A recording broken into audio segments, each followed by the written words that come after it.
I'm decided, guys. I'm done with being nice. Been talking to my partner in crime and good friend Alex, and we decided that the year 2023 is gonna be the year of mean.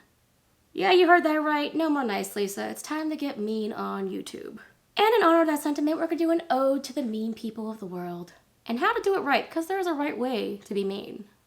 And it's not dumping on the people who deserve it, but I will dump on those who do. So today we're tackling those really annoying people who love to bring you down for the simple fact that you're up. You know those people, I know those people, the ones who like to say things like, oh, I just love this story you wrote, it's so much better than the last one you did. I love that shirt you're wearing, it's way more fashionable than you usually are. Oh, I can tell you don't really care what you look like, and I just really admire that bravery. Love that for you.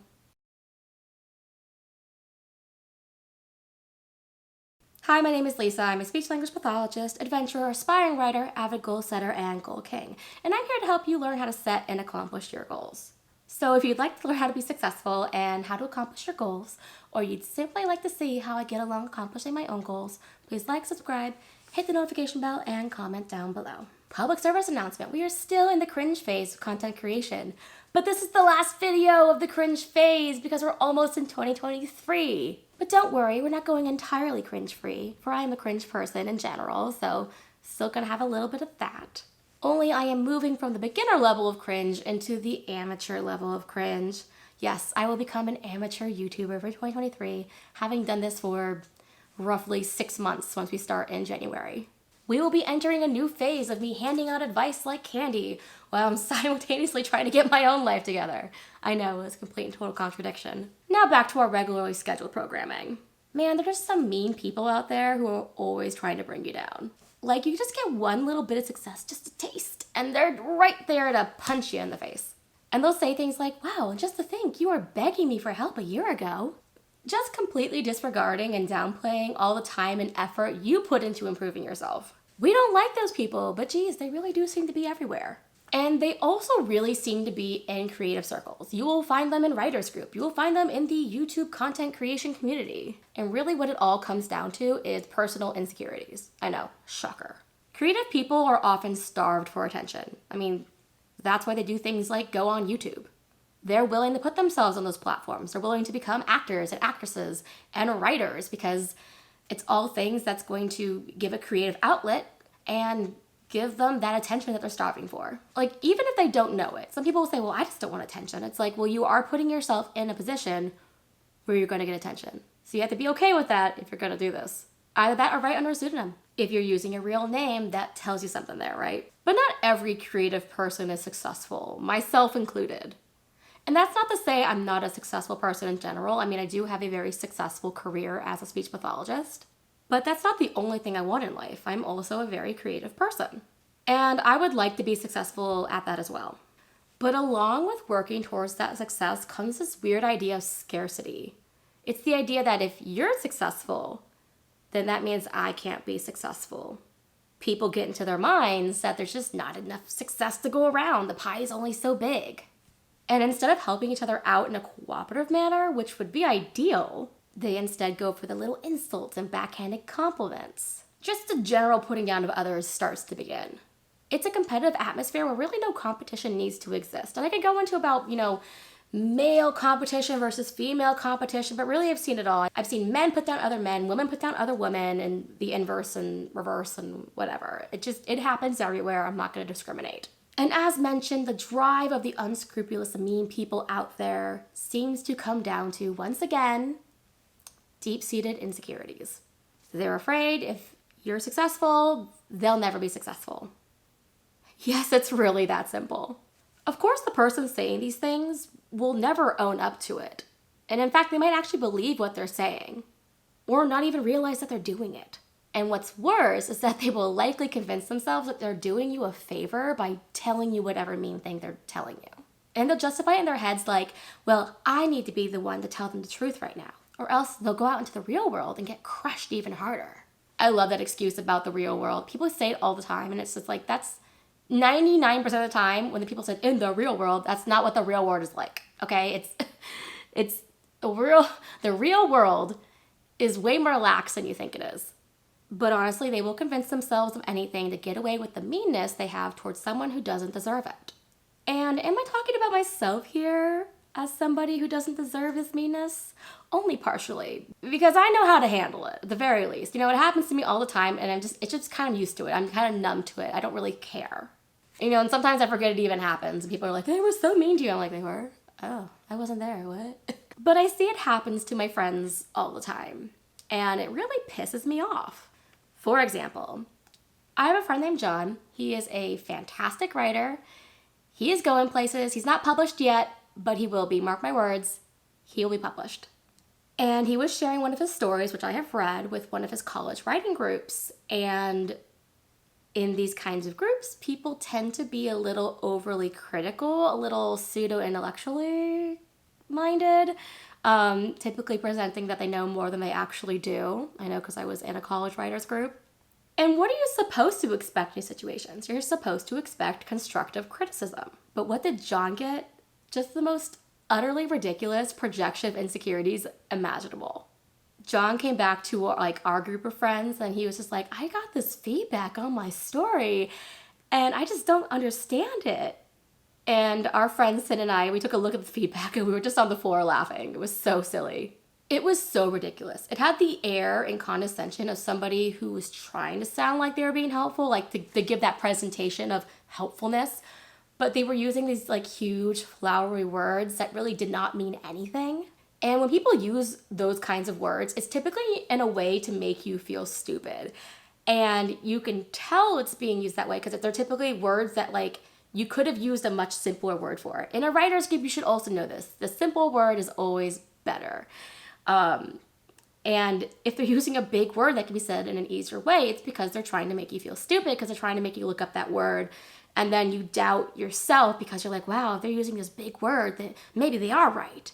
And then it's even funnier because most of the time when they use them, they're not using them correctly. They're really completely misusing the word. And so they're trying to look smart, but really they look really stupid. And surprise, surprise, that was exactly the case here. I bring up this story as an example of being that person. Clearly, this student had read John's work, and instead of offering constructive criticism, they were finding fault where the fault didn't exist. Yeah, you could say things like, this has potential, or this part needs improvement, but literally it was just dumping on the story. And taking issues with things that he was finding issues with things that literally didn't happen in the story, that was another funny part. So how do we handle these kinds of people? And what if you are that person? Are you sitting there right now wondering if you've done this to somebody else? Chances are you have. And that's because we all go through an evolution of maturity, right? At some point in our lives, we put somebody else down when they didn't deserve it. But some people do it more than others. And those are the people that we're calling out right now. So that brings us to our list of how to not be that person. That is, how to not be a raging jerk to people who don't deserve it. And I'll even throw in a few tips about how to be mean to people who do deserve it. Just for fun. Number 1, if you give a compliment, mean it. You don't have to make crap up. I don't know why it's so hard to just be honest. Number 2, and if you do give a compliment, don't attach a neg to it. What is a neg? A neg is like a negative attribute to that compliment. Thus, a backhanded compliment. And I don't know why this is so hard for so many people to not do. If you feel that tinge of resentment welling up inside of you, just don't say the second part of that sentence. Say, oh, yay, good for you. Don't add the part that you're thinking. Don't add that crappy part of, oh, good for you. I didn't think you could do it. Was it necessary? Was it? And also, nobody else wants to hear it, and they all do. The third person hears it, and they're judging you. Number 3, you don't have to like something. And you're allowed to say that you don't like it. Just be honest as to why, and be specific. I criticize things all the time. I'm in a writer's group. But when I criticize something, I'm offering advice at the same time. And just because I don't like it doesn't mean that it's not good. I'm just offering whether I like it or not. For example, I think 50 Shades of Grey is utter crap. But clearly, it's sold millions of copies, so it's successful. So who am I to say that others don't like it and that it doesn't have value for someone? But yes, going back to that suggestion, we want to criticize with suggestion. Don't just say, I don't like it. You need to be specific with things like, I don't think this line works. I think you can say this in a better way. I think you can add more action to this part right here to make it flow better. I feel like you can restructure this. You can say things in many different ways that are helpful and that are not hurtful.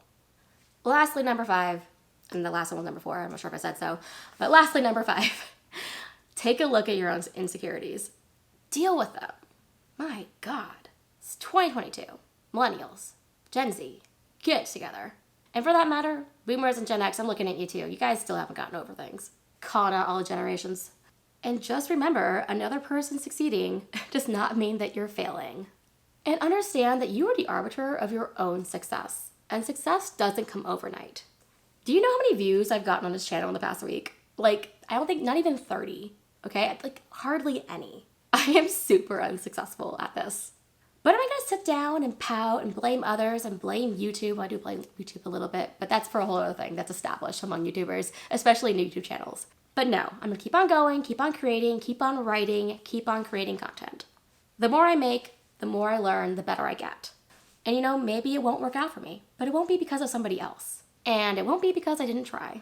Now to close out this video, I'm gonna talk about the ways that we can be mean. Meanness is a part of life, and here are some of the ways that you can utilize it. Be mean to people who are like the guy in John's writers group.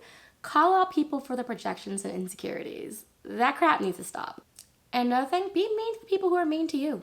Yeah, maybe meet them with some form of compassion, but if they're not receptive to that, just give them a taste of their own medicine. Most of them won't be able to handle it. Yeah, they can dish it out, but they can't take it. It's classic. You don't have to go to war, but a nice truth bomb and a ghosting can be good for the soul. Be mean to the people who try to control you, whether socially, verbally, physically, or otherwise, and professionally. No one should be controlling you, although do control yourself. For example, I have been called fatphobic. Yes, me, a morbidly obese person, has been called fatphobic for the simple fact that I want to lose weight for my health and fitness. What a crime against humanity, I know. But believe it or not, me wanting to change my body has no effect on you. I don't care how you might think that it contributes to the backlash against other fat people. It's my body and I can do what I want with it. You can do what you want with yours. And I will also celebrate each time I get a little bit closer to my goals. Lastly, don't be mean to yourself or be mean to others for the purpose of being mean. And don't die on every hill that comes your way. Not everything you disagree with needs to be confronted. That's how you turn into that person. And you slip into the jerk that tries to control others. Don't be surprised if that happens and then you get confronted with meanness yourself. Like, I've met way too many people where they call you out and then you say, you know, like, you're being a jerk and you're completely wrong about this thing that you're calling me out on. And then they get offended that for the mere fact that you're trying to defend yourself and that you're being a little bit mean back. Those people are the worst. So yes, 2023 will be the year of mean. I want to, going forward, take a deeper look into fat culture and personal responsibility and just really understand this backlash and reaction people are talking about. And yeah, I might be a little mean while doing so, because I just really want to see why people have such a huge issue with me wanting to be healthy. Anyways, Happy New Year. That's all for right now. Please like, subscribe, hit the notification bell, comment down below, and let me know what you'd like to see on this channel. How can I best help you accomplish your goals? How can I help you be just a little bit more mean in 2023?